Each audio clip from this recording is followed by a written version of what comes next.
Coucou tout le monde, je vais vous faire une petite vidéo rapide sur une technique que j'ai utilisée pour faire cette carte. Mon éclairage n'est pas très bon encore comme d'habitude, je vais perdre 10 secondes pour essayer de rallumer. Hop, ouais, c'est un peu mieux. Donc j'ai utilisé la technique du résiste. Et donc, rapidement, hein, sans faire de créa, je vais montrer en quoi ça consiste. Comme ça, les débutantes, celles qui ne savent pas ce que c'est, vont comprendre tout de suite. Parce qu'en fait, c'est tout simple. Pour ça, je prends un papier aquarelle. Ça marche sur n'importe quel papier. Là, c'est parce que tout à l'heure, j'ai utilisé l'aquarelle, donc j'ai pris de l'aquarelle, du papier aquarelle, pardon. Moi, j'avais pris celui-là. Bon, après, je ne l'ai pas gorgé d'eau, donc il a bien tenu. Et j'ai utilisé le côté lisse. Parce que sur ce papier, vous avez un côté granuleux et un côté lisse. Moi, je prends le côté lisse. Alors, pour la technique du résiste, il vous faut un pistolet chauffant, de la Versamark ou une encre colle de même style, une poudre à embosser blanche ou transparente, ça fait un peu le même effet, et des tampons. Alors, tampons, moi j'ai gardé les mêmes, hein. Je viens de me servir de ces trois-là. Bon, là j'ai pris celui-ci. Non, j'ai repris celui-là. Enfin, ces deux-là. Bref, ça n'a pas d'importance. Ça fonctionne avec n'importe quel tampon, forcément. Donc, tout simplement, je vais reprendre le bloc. Je prends mon tampon, ma Versamark. J'encre mon tampon. Tout simplement. Je fais pas de création, hein. Là, vraiment, je vous montre uniquement la technique. Hop, je viens tamponner sur mon papier. Alors, est-ce que je vais réussir à le capter? Vous voyez, on voit que ça brille.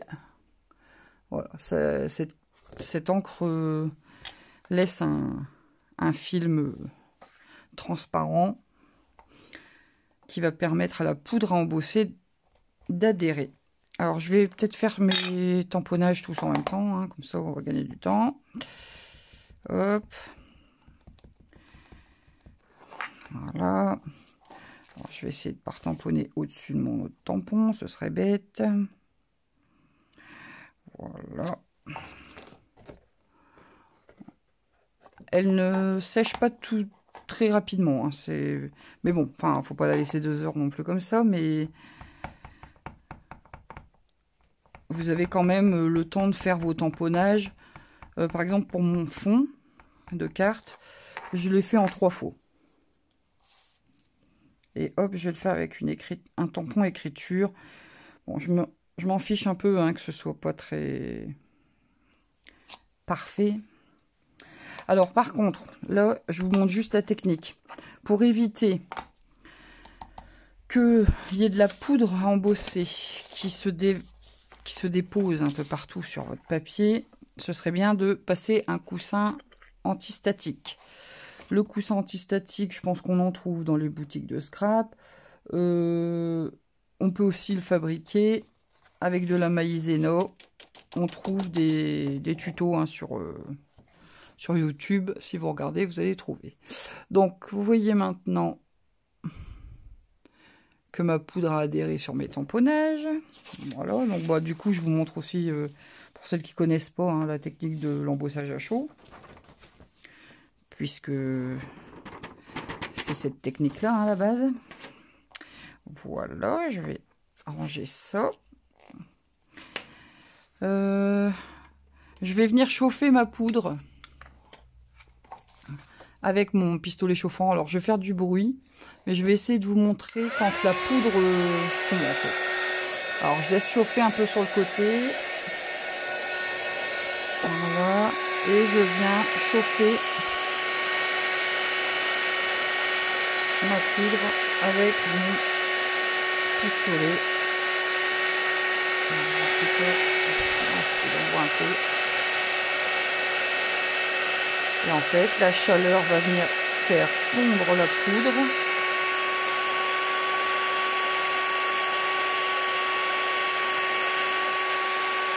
Et ça va venir donner un petit relief en fait. Votre tamponnage apparaît en épaisseur sur votre papier. C'est une très belle technique, hein, l'embossage à chaud, pour celles qui ne connaissent pas. Voilà. Désolé pour le bruit. Et voilà, vous avez des beaux tamponnages tout brillants. Donc, on attend que ça refroidisse un peu quand même, hein, parce que, bon, là, mon papier, il n'a pas trop aimé la chaleur. Bon. C'est pas grave, hein. Moi, là, c'est juste un essai. Je vais juste vous montrer ce qu'on peut faire avec ça. Alors, on peut... Alors, du coup, le résiste. Résiste, pourquoi résiste? C'est qu'en fait, l'embossage, ça laisse comme un film plastifié. En fait, les encres n'adhèrent pas dessus. Donc, moi, je l'ai fait tout à l'heure. Alors, je vais le faire grossièrement, hein. Je ne me casse pas la tête. Hop. Je prends une encre Stampin' Up. N'importe quelle encre aquarellable fait l'affaire. Moi, j'ai utilisé les encres Stampin' Up. Elles vont super bien à aquareller. Alors, évitez de faire ça. Moi, je le fais là. Mais faites ce que je dis, ne faites pas ce que je fais. Et donc, je viens mettre en couleur avec mon pinceau à réserve d'eau mes petites fleurs ou ce qu'on veut, hein. Voilà. Et là, du coup, bah déjà, c'est assez facile de ne pas déborder si vous voulez faire plusieurs couleurs. Alors, bien sûr, il faut faire attention. Là, j'en utilise qu'une, mais si par exemple, je voulais faire une rayure sur deux, par exemple, là, je pourrais prendre deux couleurs sans que l'eau se diffuse entre les deux. Là, je le fais pas, mais ce serait possible.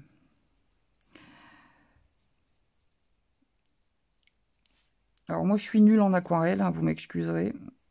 Pour les puristes, c'est une technique, l'aquarelle, je ne maîtrise pas du tout, du tout. Là, du coup, bon, on arrive à faire des petits trucs tout simples, hein, sans forcément être une professionnelle, quoi. Si je veux rajouter un petit peu d'intensité au bord de mes pétales, hop, je peux le faire. Bon, ce serait mieux d'attendre que ce soit bien sec. Ce serait plus visible. Voilà, hop, je vous fais ça vite fait. C'est ce que j'ai fait sur ma carte, hein. J'avais fait avec du mauve. Et après, je suis venu remettre cette couleur rose foncé sur la base de mes fleurs. Voilà. Et vous voyez, la peinture aquarelle n'a pas adhéré sur l'embossage blanc.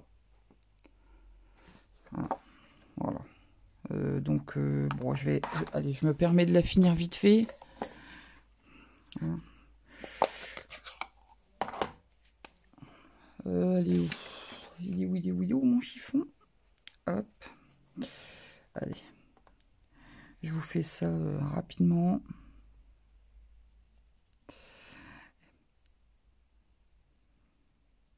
Et vous voyez, bah, du coup, je parlais de transition entre deux couleurs.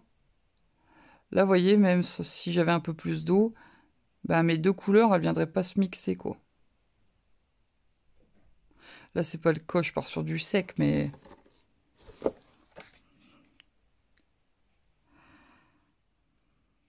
Hop, Et en fait, je peux passer dessus, ça n'adhère pas. Alors, là, je vais laisser sécher. Et après, je passerai un chiffon humide par-dessus. Alors, deuxième technique, tant que je reste avec l'aquarelle, hein, on va faire avec ça. Sur mon écriture, par exemple, bah, du coup, je peux venir faire un fond par-dessus mon tamponnage d'écriture. Je sais pas si vous voyez bien, en fait. Je ne sais pas si vous voyez bien. Et je passe comme ça, grossièrement, hein, dessus. Et hop, ça me fait un peu un dégradé. Et toujours, ça n'adhère pas sur mon embossage. Donc pareil, je vais attendre que ça sèche. Et pendant que ça sèche, je vais vous montrer la troisième technique. Alors, avec ça, on peut aussi travailler à la brosse. Donc, si vous voulez faire un fond avec des motifs qui ressortent en blanc ou en noir, hein, vous pouvez le faire aussi avec de l'embossage noir, hein, ça fonctionne pareil.